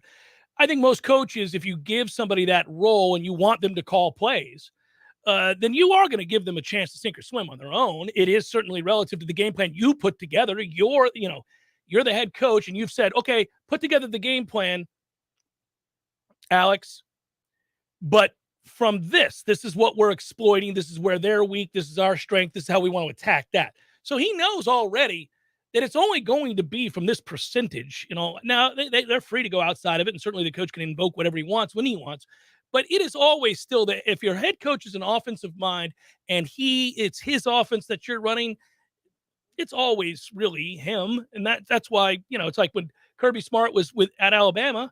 We know Kirby Smart understands defense. We know he's a good defensive coordinator. We also know that he left there to be a head coach because he was never going to get the credit because that's Nick Saban's defense. Everybody knows the deal there. The thing I'd say, and not to liken Mike Norvell to an all-time great, he's got a long way to go for that. But there was somebody who wrote the jokes for Rodney Dangerfield, and then there was Rodney Dangerfield. The person who wrote the jokes is a genius, but they can't tell the jokes. They don't have the timing. Correct. Correct. So my point is, when delivery, you hear all of it, yes. Right. When you hear that Mike Norvell is calling plays instead of an assistant, does that resonate in any way? Or is that something that, 6 of one, half a dozen of the other? Yeah, I'm not as worried about it, especially because I thought it was great that Alex addressed all of it by saying, well, listen, as an offensive line coach, I'm intimately involved in all of those things anyhow, because I have the largest segment group that has the biggest impact on play-to-play, down and distance as anybody out there. So I'm always going to be intimately involved. I'm always going to, if anything, I have a larger say. He kind of intimated that because you're an offensive line coach and you're responsible for those 5 guys, it's different than if you're just responsible for the running back or the quarterback or a wide receiver group. So no, I don't have a problem with that. I kind of want, by the way, I also would say this. I think if I'm Mike Norvell and we're running and I want to run my offense and we're running my offense and I'm going into year 3 where there's a lot on the line, I love keeping the continuity and the stability of a really smart man on my staff like Alex Atkins. So right off the bat, when we heard that Dillingham might be a candidate to go elsewhere and leave, what was it we said on this show? They better find a way to keep Alex Atkins, who's done it before. Yeah, if it comes down to a raise for Kenny or a raise for Alex. I wanted the raise to be for Alex. You're paying Alex 100 times over. Yeah, correct. Yeah. So we all knew that. Anybody who's been out to practice and watched Alex Atkins operate, the first thing we thought was he's invaluable. You cannot lose that man. He has done more with less with that group than he really has a right to. And when you watch the way he coaches and the way he delivers a message and the way that he teaches, that is somebody you want to keep on your staff. So good. Boom. Part one, they did. But if I'm Mike, not only do I want to do that and make sure I keep him, I'm going down swinging as the play caller. I'm not, if it's not going to work and I'm going to put myself in a position to where I'm on a hot seat of any kind, I'm going to be responsible for that. The thing I get excited about in general is there were so many times we saw this season in which a one-on-one matchup was schemed up. And the play might not the play might not have even gone there. It might end up being the read option portion of the offense rather than the one-on-one that was schemed to the perimeter or the one-on-one that was schemed to the slot. Mm-hmm. And you go, good Lord, I see what they're doing. I see it's 2 there. years worth of saying that. It's there. Well, yeah, but the COVID year, I felt like that was all watered down because it's like, well, the first 15 plays we saw, right, yeah, the script was great. Mm-hmm. But now what I get excited about is with these receivers, and I'm going to group all three of them together with McClain. You've got 4 options here because McClain showed some signs towards the end of the year of being able to win some battles and showed greater confidence and he got better. He was in the flow of the offense. He's also a body type that can create some separation in short areas. Now you have roles carved out. Pittman is likely going to be in the slot, right? Is this what we believe? I would guess. And you've got Johnny Wilson, who is 6'7" and will block you and is physical. Looks like a football player through and through. Yeah. So you can, and if Wilson, you want to line him up closer to line of scrimmage because he's a mismatch in the slot for a safety, I could see that too. He does have the body type that looks like a hybrid between a receiver and a tight end. Mm-hmm. The modern day tight end is not, 6'3", 250. They're like 6'7", a lot like this kid is, if you want to be of the upper echelon. So I just get excited because I think you might have some dudes that even though they might not win one-on-ones like Alabama's receivers, they're going to win them more than we have been, which means some of these calls that have wide open things, if you've got half a receiver, they're going to be open. Like that makes this offense more balanced and it should be more fun. Mike might be stumbling into the right time to be calling plays because you've got better players to call players for. Well, and the version of Jordan Travis as a passer that you expect to have. Now, again, I'm not as bullish that next step is coming for him to be consistently comfortable throwing from the pocket. I hope it's possible, and I hope he does it. He showed signs late in the year of being a better passer. Still not great. The drop-back passing game was fairly non-existent with any degree of consistency. There were a lot of factors that weighed into that. One, receivers weren't any good. Yeah, the Florida game who's getting open ever. That'll hurt your feelings. Your offensive line wasn't exactly suited to hold up on third and obvious. Any obvious passing downs, pressure was applied pretty consistently. So it's not solely at the feet of Jordan Travis, but he too has to get much better at consistently getting the ball out on time and in accuracy. So, there's a lot to look forward to. There's a lot to still wonder about. I don't speculate towards the positive as much after what we've seen these last 2 years. I also don't speculate towards the negative. I just think there's more growth, and I'm going to want to see it. I'm going to want to see it in the spring. I want to see what these guys look like. I want to see where this goes. So I am excited, but it's tempered because my main concern right now is ensuring that this defensive line can be anything close to what it was last year. That was a group that you could rely on week in and week out, that they were going to come in and stop the run. Well, that's the thing to me. And there's a good article about this on Warchant right now. Ira put it out today about, the transfer portal and looking at the offense and what still needs to be addressed. I understand that defense, and I agree with you, is a bigger priority at this point based upon what we've done now in the transfer portal. But I feel like, and I know, that the offense has to be better next year in order to account for the defensive line. The defensive line, you could still improve from here till kickoff in the fall against Duquesne and LSU, but it can't be as good as it was last year. I don't think it can. Those two ends were really, really good. Good luck replacing them. If you do, then you just hit 2 home runs and on 103-mile-an-hour pitches that you never had a chance, but you just guessed, and they went over the fence. So the offense has to be better to account for some of the losses that we're going to have in productivity on the defense. I just think you might have the tools to be better on offense, because if you've got half of a receiving core, then now the threat of everything else that we've done when everybody knew it was coming is all the more real because you're more balanced. We just haven't been balanced. I'm looking at that receiving core in said article that you referenced from Ira on warchant.com. Ontario Wilson, Keyshawn Helton, Malik McClain. We talked about those guys. But adding Micah Pittman, Johnny Wilson, we'll see what Duspan is. Obviously, it's a burner who played quarterback and has 5 receptions. Maybe he comes in and does something. He's got soft hands.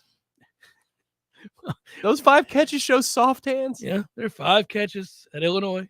But he is 6'4". Don't let him be your Dylan Gibbons. He is 6'4". I'm not going to let him be. I'm not saying he can't. I'm not throwing down the way Corey did. I'm just saying that. And then, you lose. You don't lose much. You lose Burrell and Portier and Jordan. Or no, their depth. They're on this roster. You're right. Yeah. Departure would be Parchment. That's it, right? Yep. Wait do you see what Jordan Young looks like. Oh, Jesus. In perpetuity. Maybe the 5th year or 15th year will be the charm. He could be our LaMarcus Brutus. Jeff Cameron Show, 93.3 Real Talk Radio, Warchant TV. Siri, tell me a joke. The past, present, and future walk into a bar. It was tense. All jokes aside, the trained professionals at Mac & More Systems are serious about Apple products. For all your Mac repairs, call Mac & More Systems at 894-3622. 894-3622. Applications, onboarding, payroll, termination. Business owners and managers, these are the processes that take away too much time from what you do best. But what if there was a locally owned, responsive solution that would charge you a fraction of the big national payroll companies? Sound too good to be true? It's not. North Florida Payroll Services is Tallahassee owned for nearly 15 years. And in that time, their prices have never changed. The reason North Florida Payroll Services can do that? Exceptional customer service that constantly evolves with the latest technology. From application to termination, for turnkey service for your payroll and HR services, trust a Tallahassee expert and save yourself time and money. North Florida Payroll Services. Online at northfloridapayroll.com. Sarah here from Seminole Auto Glass. Remember when you used to get yelled at for writing the Braille? Oh yeah, those bumps on the yellow line. That was before the car techie stuff we have now, like lane keep assist. You know, when your windshield is replaced, those cameras need to be reset. It's called recalibration. Seminole Auto Glass was the first to offer it here. Nice, keeping us inside the line instead of right in the line. And we offer drop-off or mobile service. Plus, we give you a $50 gift card with your windshield through insurance. We're more than just a glass company. We're your local auto glass experts. Better call Seminole. Give your business a facelift with a modern, consistent, creative brand overhaul from Curiosity Marketing Group. These days, it's not enough for your business just to have a standard website or a Google listing to reach your customers. Your business needs to stand out with eye-popping branding, modern web development, and strong marketing. And it takes a team to pull it all together. Words and websites matter. At Curiosity, we make the most of yours. Find out more at curiositymg.com.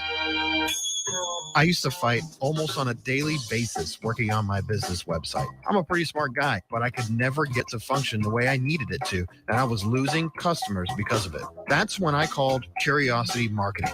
They listened, they understood, we collaborated, and in the end, they delivered beyond my highest expectations. Now, I can barely keep up with the work. They say the future belongs to the curious, and now I'm excited about the future of my business. Find out more at curiositymg.com.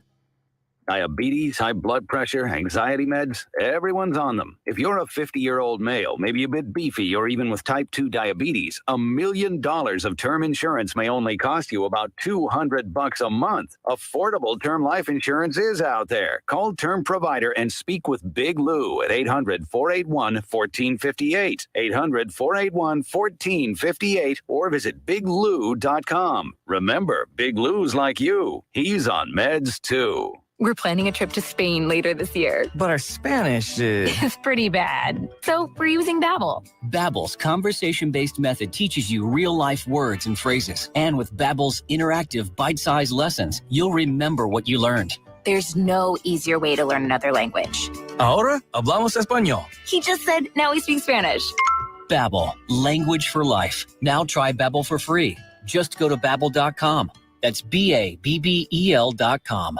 We all want more energy, more strength, more results. Well, welcome to Orange Theory Fitness as you take a step towards feeling more alive today. Backed by science, Orange Theory's heart rate monitored workout is scientifically designed to keep heart rates in a target zone, spiking metabolism and increasing energy. Orange Theory Fitness is a one-of-a-kind group personal training workout resulting in more energy, visible toning, and extra calorie burn for up to 36 hours. Experience a more vibrant life today with Orange Theory Fitness. To find out more, go to orangetheoryfitness.com. The Jeff Cameron Show, brought to you by Orange Theory Fitness. 2 Tallahassee locations, Midtown on Thomasville Road and Northside in the Village Common Shopping Center. Online at orangetheoryfitness.com.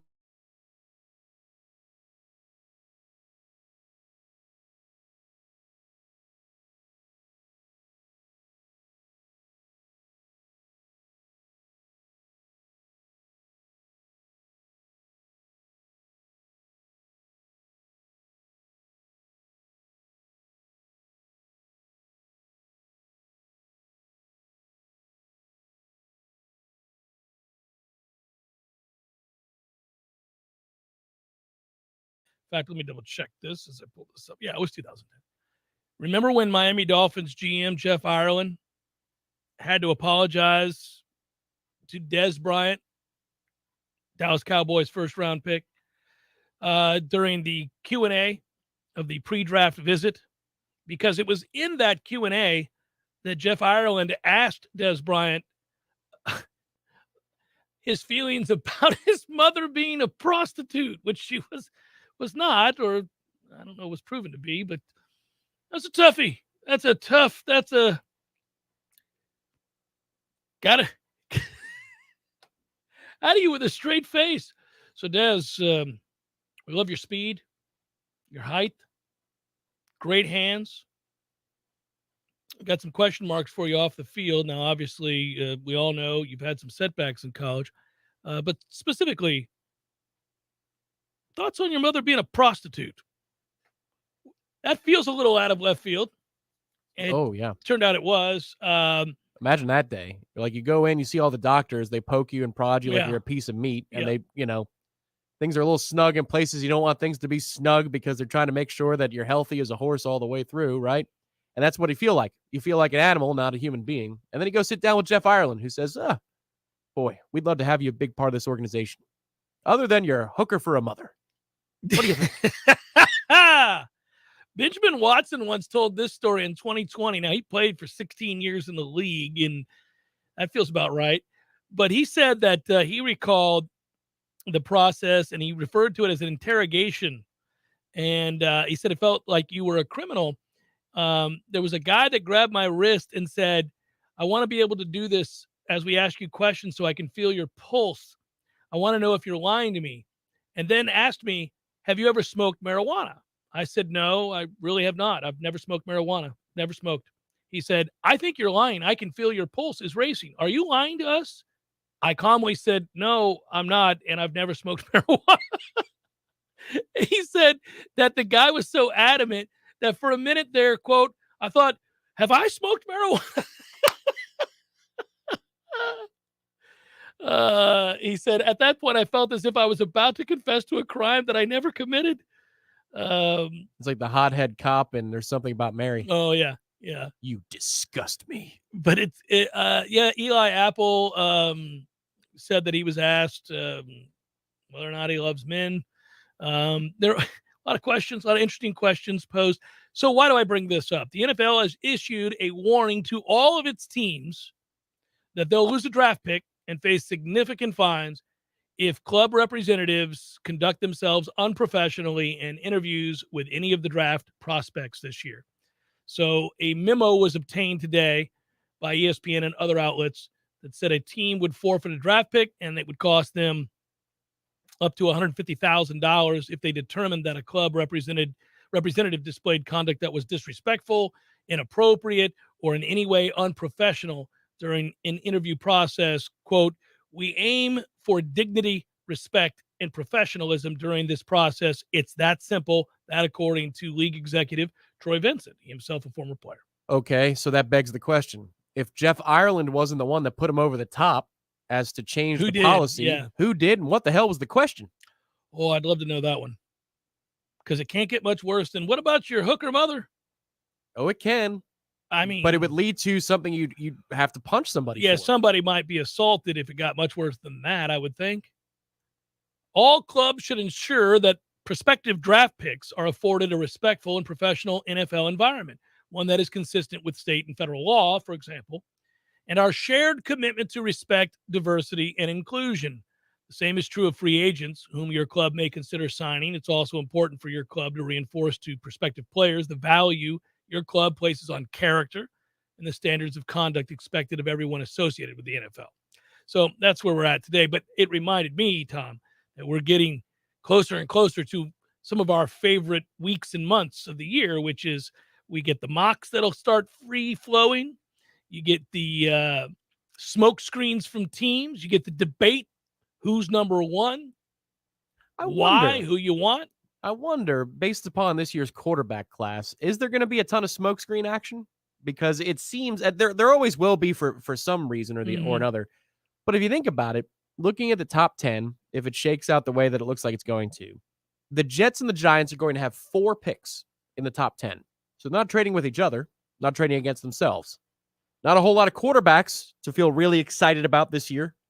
I think this is a year for trench play, pretty right? weak draft. Yeah. Maybe some wide receiver play. Well, defensive ends, because you got 2 at the top right off the bat with Hutchinson, who declared, and then obviously Kayvon Thibodeau. So you got 2 elite ends. Not quite the same as the star power of a quarterback, though. And so when it comes to smoke screens and draft theories and all that kind of stuff, I just wonder how much of that subterfuge there actually will be, or if it's just more of a straight up year that's kind of boring because, you have less of the sexy positions available. Draft's never boring, though. And, do you think, for example... This one's going to try with the Giants and the Jets having 4 picks in the top 10. That's yikes. If you had your druthers, you would take being a part of the Jets right now than you would the Giants for many reasons. Yes. But that Giants ownership is starting to remind me of the Mets ownership. Thankfully, I'm not a Giants fan.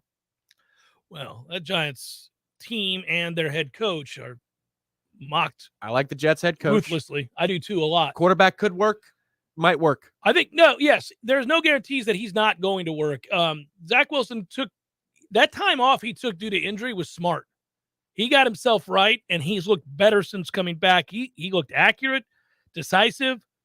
I think they probably feel pretty good about where he's headed. We'll see a lot of time still, but he looks pretty good.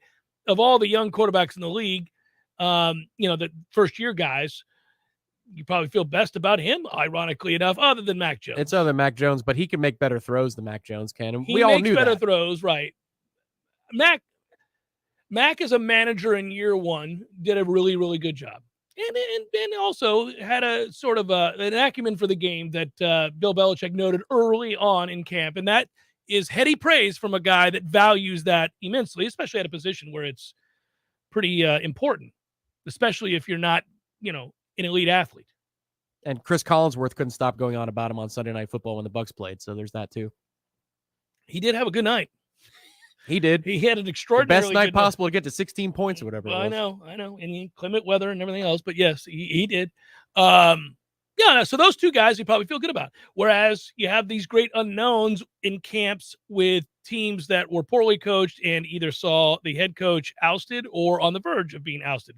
And I'm talking about Nagy in Chicago with Fields. So you don't know. There were days where I saw him and thought, this is not good. And then other times I thought, okay. And then at the end of the day, you go, well, not exactly the greatest situation to be drafted into. And then there is Jacksonville, which, my goodness gracious. It always feels like there's a tantalizing amount of talent in Jacksonville, though. Like it was real when they made the AFC Championship. I was going to say they were they were a quarter away really from going to the Super Bowl. Right. So. If they actually trusted Blake to make a throw, which I think that was the difference. If they trusted him to make the throw. Which they did not. They did not. And for good reason. I don't know. I mean, I guess I would have made it. Yeah. But. Let him make the throw instead of, punting the. Well, I'm not a Jacksonville fan.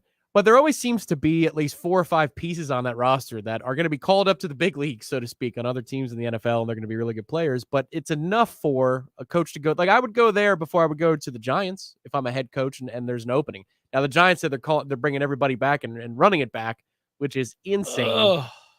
But if I'm a head coach prospect, I'd rather go to Jacksonville and start with that group than I would to Giants. That's for sure. Yeah, it's a... If you're a New York fan, good God. Football starts, you're like, yay, football. Like they call it a town of champions, but if you look since the turn of the century and you look at championships and say Tampa versus championships in New York. Well, the Giants have held down their own, at least. They got a couple. Yankees have 2. No, they might have just the 1. Giants have more than a couple. They've got 3.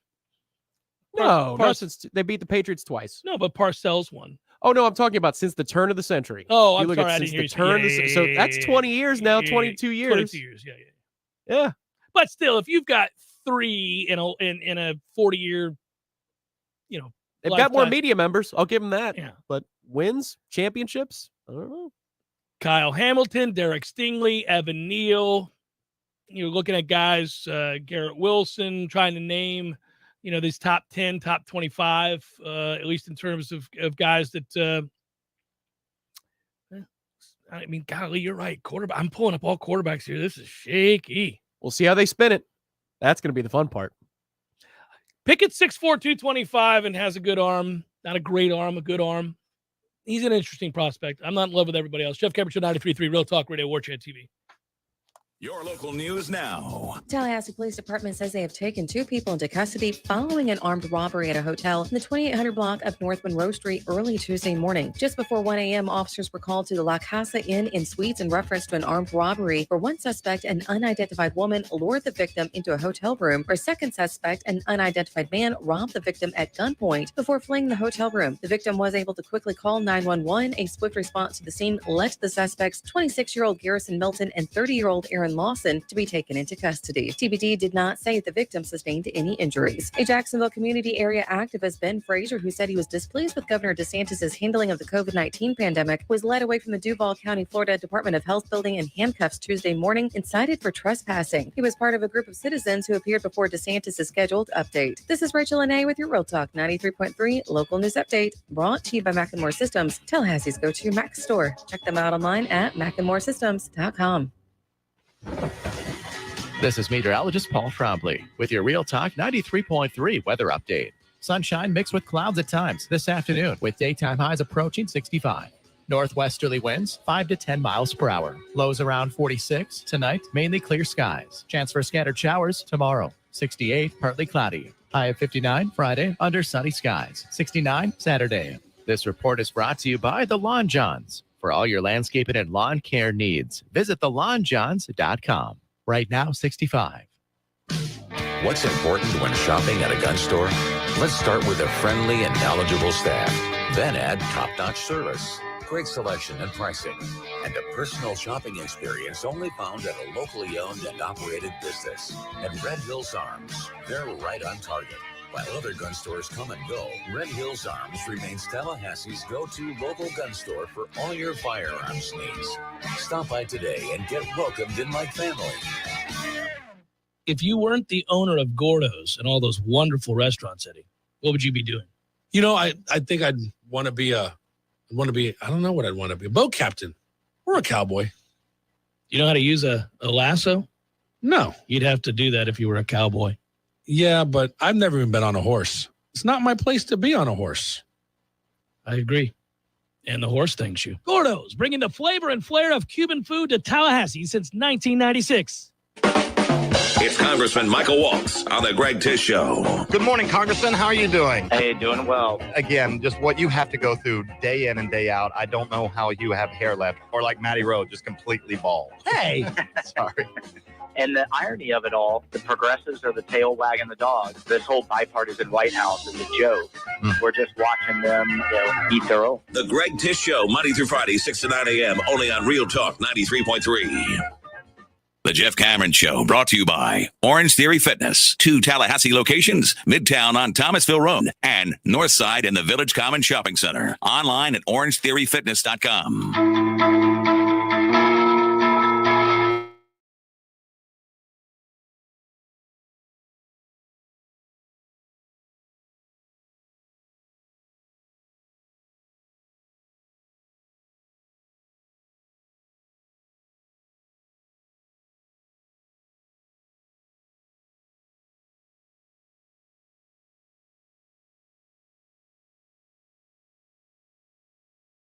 Have you ever been concerned about taking too much risk in the stock market?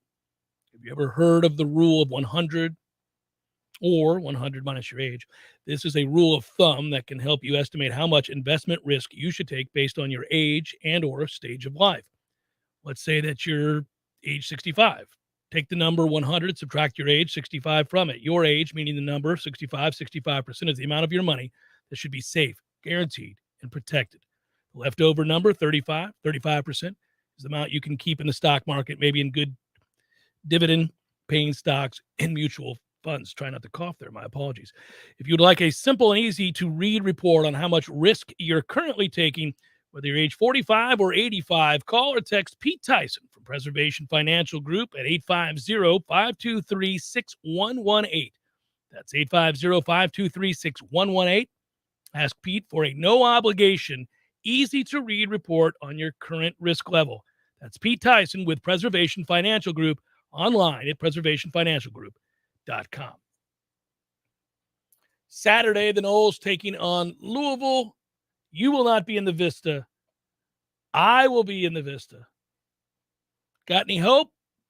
They come out angry after what we bore witness to last night. Let's hope so. Let's hope they play with a defensive tenacity that we have yet to see, because that's really where it's going to have to start. They don't defend at all. Well, their first offensive output that I saw was against Syracuse in terms of physically going into the building, and they were like 1 for 82.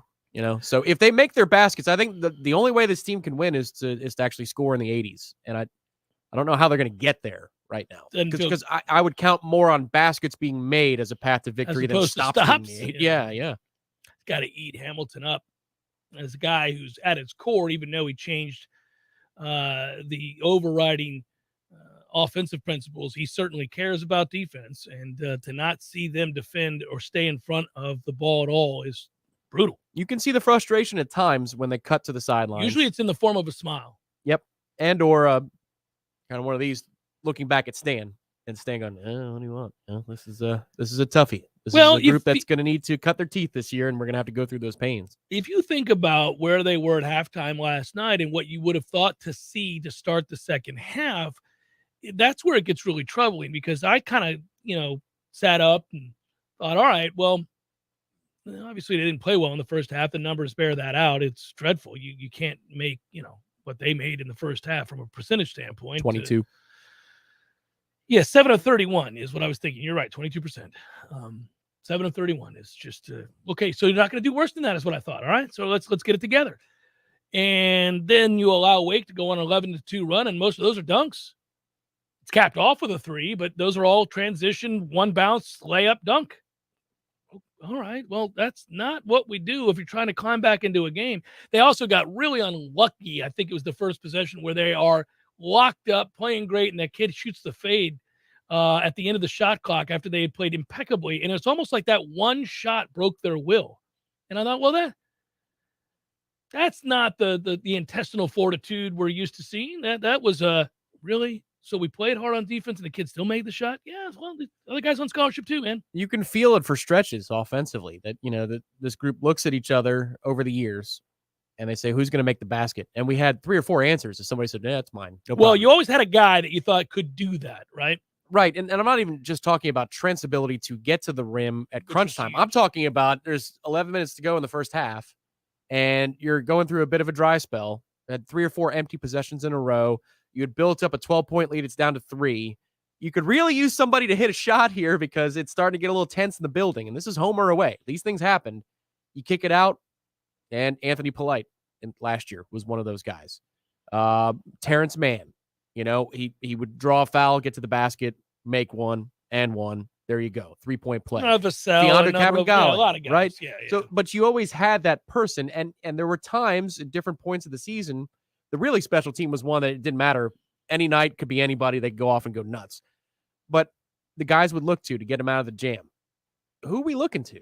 Like last night to start the game, the first couple of possessions that Malik hits those shots, he's bailing us out of long possessions with contested, very, very difficult shots. Caleb Mills at times has been somebody that can go get you a big basket if you need it. He's certainly going to be a volume player no matter what. He was 2 of 13 last night, Tom. Exactly. You feel it in the half court. It's like, who is going to be the person to take command? And the next thing you know, there's 4 seconds left on the shot clock. We got to heave something up because we don't have an answer. Oddly, you may just have to turn to Matthew Cleveland. Seems to be the most talented of the bunch. You're not going to. Well, let me just go through the roster and let's see who you'd turn to. Listen, again, I like Malik Osborne, but you're not going to return to Raekwon. You're not going to say, okay, let's turn to Raekwon Evans. Nope. Caleb Mills right now, not so much. Anthony Polite, definitely not. John Butler, no. Insignificant in last night's game. Wyatt Wilkes, definitely no. Cameron Fletcher, maybe in due time. In time, not now. Time, not right now. If I need a steal in a basket, Cameron, he'll cut off the pass. I think it's going to end up being Matthew Cleveland. Yeah, Tim or Malik. Yeah. Golly.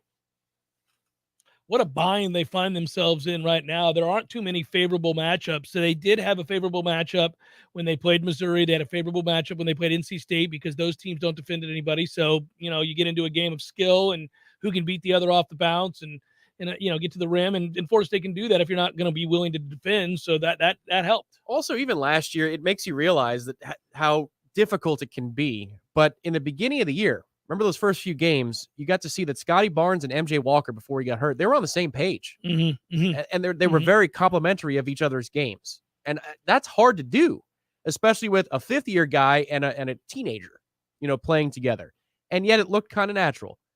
That's the other thing about watching this offense. No matter what the rotation is, it doesn't look like we fit each other very well. It looks like we've got some square pegs and round holes given the way the roster is built. It's not that anybody's bad or a bad apple. It's just that their games don't complement each other as neatly as we've had in the last few years. One of the things over the years that it's been remarkable, and it speaks to the created culture and the buy-in and all that good, and the unselfish nature. One of the reasons that the team is so popular and well thought of and liked and appreciated and rooted for, I think by the vast majority of Florida State basketball fans, or even certainly knowledgeable ones, is because they are so unselfish, because guys that are lottery picks can come off the bench. And, it's crazy, right?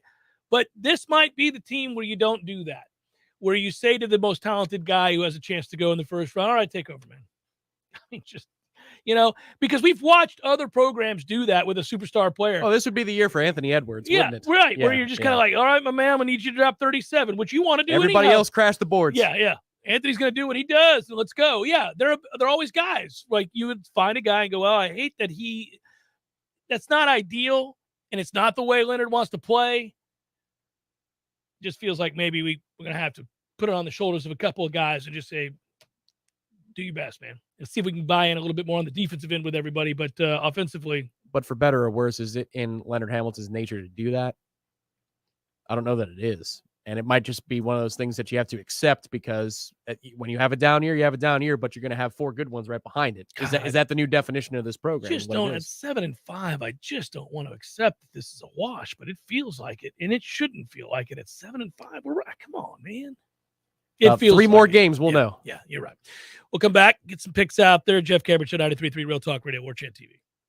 Our friends at ISF want to wish you a very happy new year. Listen, you want to do amazing things. You have big visions and goals for the future, and you work hard to move your agency forward while navigating the unique challenges inherent in government operations. ISF understands. They're a national management and IT consulting firm serving clients across the country. As we turn the page to another year, ISF reminds you to think big and stay focused on your goals for the future. ISF, your vision, our expertise, solving the future. Visit ISF.com to learn more. Hi, I'm Jeff, founder of Which Superior Sandwiches, and I'm here to tell you about our signature witch, the Wicked. Why call it the Wicked? Some say it's wicked tasty, some say it's wicked large. One thing's for sure, with oven-roasted turkey, ham, pepperoni, roast beef, and bacon, as well as your choice of 3 cheeses, it definitely takes you from wicked hungry to wicked happy in just a few wicked good bites, only at Which Superior Sandwiches. On Wednesday, the Wicked is just $5. 5 meats, 3 cheeses, $5. This is Patty Wilson. Oh, I'm sorry. We're ready? He's recording. Why are you always saying your last name? It's Patty and Scott. Everybody knows who Patty and Scott. I don't know. This is Patty Wilson. I am Patty Wilson. What is the idea behind said promo? It's for Patty's Playhouse. We're on Patty's Playhouse Saturdays at 11. Tune in. That's stupid. Just tune in. Saturdays at 11. Patty Wilson, Patty's Playhouse. House talk with a happy ending. Each and every time. When you are approaching retirement, there are a lot of questions to answer. Do you have enough money to fund your income for life? How should you claim Social Security? And what's your plan for health care and long-term care? Pete Tyson and Preservation Financial Group are here to help you preserve your retirement. The team at Preservation Financial Group can help you get organized, guide you through critical retirement decisions, and create a comprehensive income plan designed around your needs. Don't leave your retirement to chance. It's crucial to understand and address relevant risk before you retire. To schedule a free, no-obligation consultation, reach out to Pete Tyson and Preservation Financial Group today. 850-523-6118. That's 850-523-6118. Or visit them online at preservationfinancialgroup.com. Live and living color and totally free. Subscribe to Warchant TV on YouTube, the digital home of Warchant.com. From the practice field to pregame and the phone calls afterwards, Warchant's YouTube channel is home to live programming like Seminole Headlines, Wake Up Warchant, The Jeff Cameron Show, as well as Trench Talk, a live Q&A with Noles offensive lineman Devontae Love-Taylor. Just search Warchant on YouTube and click or tap the subscribe button. That's it. It's totally free. Warchant TV on YouTube. Just another reason we're the ultimate Seminole sports source. The Jeff Cameron Show, brought to you by Orange Theory Fitness. 2 Tallahassee locations, Midtown on Thomasville Road and Northside in the Village Common Shopping Center. Online at orangetheoryfitness.com.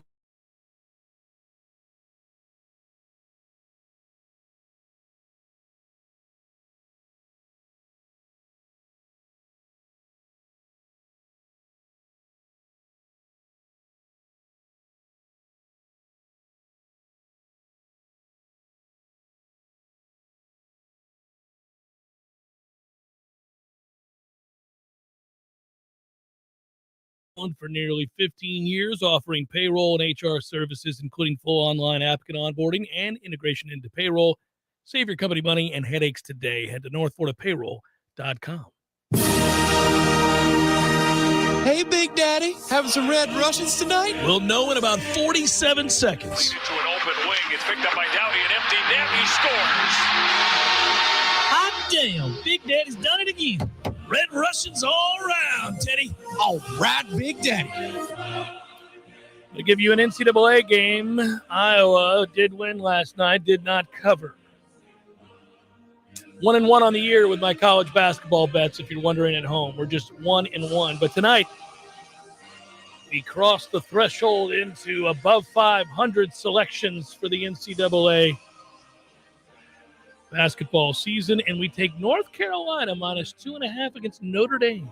Wow. Okay. So North Carolina on the road against Notre Dame. And we'll give you another one, Tom. Woo! Daily double. The celebration returns, and my heart is warmed. And I mean that. You know I get giddy about this stuff. Tomorrow afternoon it begins. The Century Tournament of Champions in Hawaii, and a new PGA Tour season begins. I understand it's a wraparound season. It never really ends. But we all look at this as the true start of the PGA Tour season, right? The FedEx Cup race begins now. Don't we feel pretty strongly about that? And here's my selection for you. Couple of them. We could kind of get a little crazy if you want. Maybe I'll do it tomorrow on Redemption Thursday and get real crazy with this. That would be a little too late, though. Well, no, Hawaii time. You might get away with it. Yeah, well, here you go. Century Tournament of Champions. I've got a bet on an outright winner, which is dangerous and crazy. What are we doing? JT. No. Little pizza money. Little pizza money. By the way, if you take JT as the winner, just an outright winner, Justin Thomas, you do so at +900. Okay, I mean that might be a worth. Pizza money. He's won Get there a lot more before. pizza. He likes it. I mean, I think he's due to have a good year actually. But here's the guy. Xander Schauffele at 12-1. Give me Xander Schauffele to win this tournament. He's been a contender at this tournament. Oh, yes. At 12-1, and it's a tournament that kind of resembles other tournaments where he's played well and or won. So I like it here. Xander Schauffele at 12-1. Now, if you want to have a lot of fun with all this, you can take like the matchups in the Century of Champions. So, for example, I would like Taylor Gooch, who played well at the end of last year, to just hammer Kevin Na. Na's going to take a beating here because he doesn't have the length. So I would look at something like that. This is where it gets fun. This is where being a degenerate gambler is to be celebrated because, man, you can get into meat and potatoes here. You can get 7, 8, 9 bets in a tournament. I'd play JT, and here's why. He's already like the best golfer that's there, probably when he's playing his best. I was going to say this is it's a tournament of champions. I understand that, but he's also won there twice. Yes, I think he's a runner-up another time.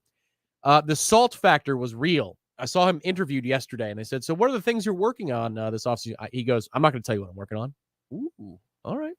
Little salt from JT. Bones back on the bag too, man. He is. It's time to get it on, man. Golf is starting. Good work out of you. Way to hang in there. Good job, Matthew, back at the house. Thanks to all of you. You guys be well. Peace. Take care. Talk to you tomorrow.